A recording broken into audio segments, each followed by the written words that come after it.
શ્રી કૃષ્ણાય નમઃ. શ્રી ગોપીજન વલ્લભાય નમઃ.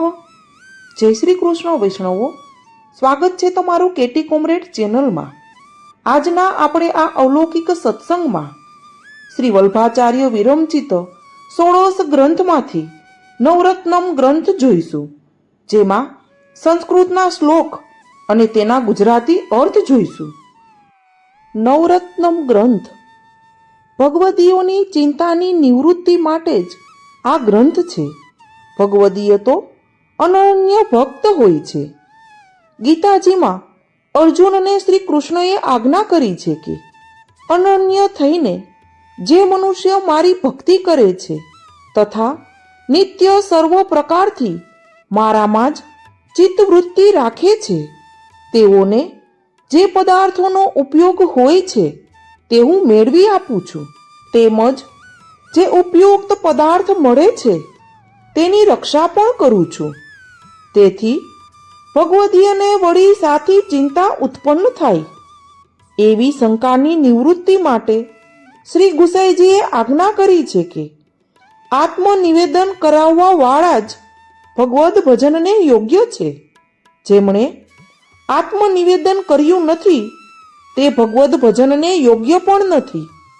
ભગવદીયને ચિંતા થાય તેની નિવૃત્તિ માટે આપ ઉપદેશ કરે છે.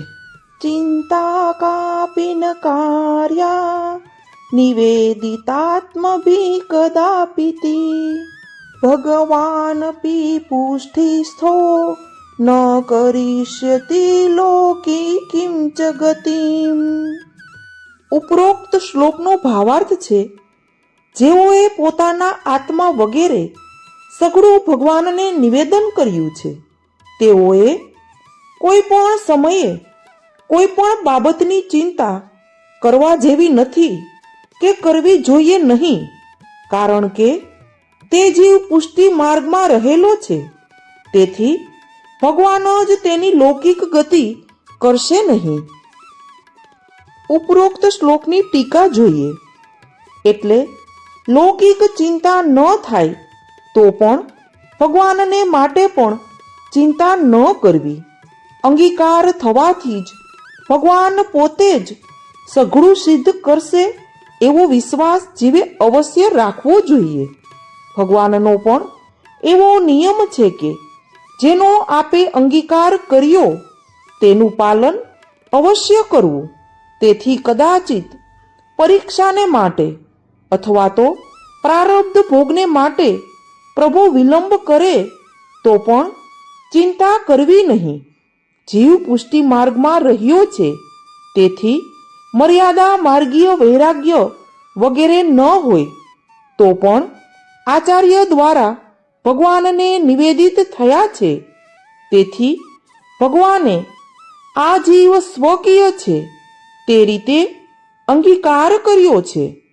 તેથી બીજા લોકોની જેમ કુટુંબ વગેરેમાં આસક્તિ હશે તો પણ ભગવાન તેની લૌકિક ગતિ નહીં જ કરે. આમ ચિંતા છોડવાથી સ્વચ્છંદપણાનો વ્યવહાર આવી જશે ને તેથી બહિર્મુક્તા થશે એમ કોઈ કહે ત્યાં કહે છે કે નિવેદનમ તુ સ્મર્તવ્યમ સર્વથા તાદૃશેર્જને સર્વેશ્વરશ્ચ સર્વાત્મા નિજેચ્છાતઃ કરિષ્યતિ.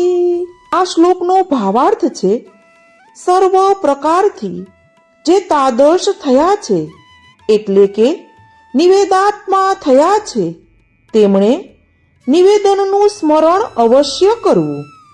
પ્રભુ બધાના ઈશ્વર છે અને બધાના આત્મા છે, તેથી પોતાની ઈચ્છાથી કરશે. હવે આની ટીકા જોઈએ. સર્વથા જે તાદર્શ થયા છે એટલે નિવેદિતાત્મા થયા છે તેઓએ અવશ્ય નિવેદનનું સ્મરણ કરવું, અથવા સર્વથા જે તાદર્શ જન ઉચ્ચ કોટીના ભગવદીય હોય અથવા ભગવદીય જન હોય તેમનો સંગ કરીને નિવેદનનું સ્મરણ કરવું. મૂળમાં સર્વદા પદ હોય તો હંમેશા નિવેદનનું સ્મરણ કરવું એવો અર્થ સમજવો.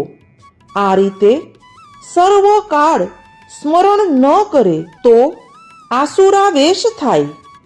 કદાચિત અલૌકિક અથવા લૌકિક અર્થની સિદ્ધિને માટે પ્રભુની પ્રાર્થના કરવી કે ન કરવી એવી શંકા થાય ત્યાં કહે છે પ્રાર્થના કરવી નહીં, કેમ કે જે ભગવાનને નિવેદન કર્યું છે તે સર્વના ઈશ્વર છે તથા સર્વના આત્મા છે. તે પોતાની ઈચ્છાથી જીવના હિતમાં કરવા યોગ્ય સઘળું કરશે જ, અથવા જેની ઈચ્છામાં વિકાર નહીં હોય તેવા ભક્તોની ઈચ્છા પ્રમાણે પ્રભુ કરશે. હવે દેહાદિક ભગવાનને અર્પણ કર્યા છે, તેનો વિનિયોગ સ્ત્રી પુત્ર વગેરેમાં થાય ત્યારે સ્વધર્મની હાનિ થાય એવી ચિંતા જીવને થાય ત્યાં કહે છે કે સર્વેશા પ્રભુ સંબંધો ન પ્રત્યેકમિતિ સ્થિતિ અતોન્ય વિનિયોગેપી ચિંતા કા સ્વસ્ય સોપી ચેત. આ શ્લોકનો ભાવાર્થ જોઈએ. આત્મા સહિત આત્મીય સઘળા પદાર્થોને શ્રીહરિનો સંબંધ એક સરખો છે, ઓછો વધતો નથી. તેથી આત્મીય વસ્તુનો આપણામાં અને આપણો આત્મીય વસ્તુઓમાં વિનિયોગ થાય તો પણ કોઈ પ્રકારની ચિંતા નથી કરવાની. આ શ્લોકની ટીકા છે સઘળાને પ્રભુનો સંબંધ છે, એકને મુખ્ય સંબંધ છે તથા બીજાને ગૌણ સંબંધ છે એવું નથી. આ પ્રકારની નિવેદનમાં અંગીકારની મર્યાદા છે. તેથી જે વિલક્ષણ હોય એટલે કે સર્વનો અંગીકાર સમાન થાય, તથાપિ કોઈની ઉપર વિશેષ કૃપા જોવામાં આવે તેમાંય આપણે સંતોષ માનવો. અર્થાત નિવેદન કરવાના સમયે તો આપણે એક મુખ્ય રહીને આપણી સાથે બીજા સર્વને અર્પણ કરવામાં આવે છે ત્યારે આપણી મુખ્યતા થાય છે.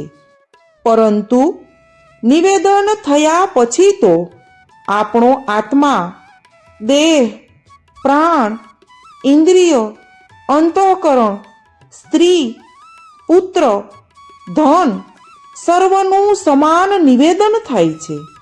તેમાં જેવી રીતે ધનાદિક અચેતન પદાર્થોનો પરસ્પર વિનિયોગ થાય છે તેમાં ચિંતા થતી નથી, તે જ રીતે સ્ત્રી પુત્રાદિક ચેતનનો પરસ્પર વિનિયોગ થવામાં આપણને ચિંતા શા માટે હોય?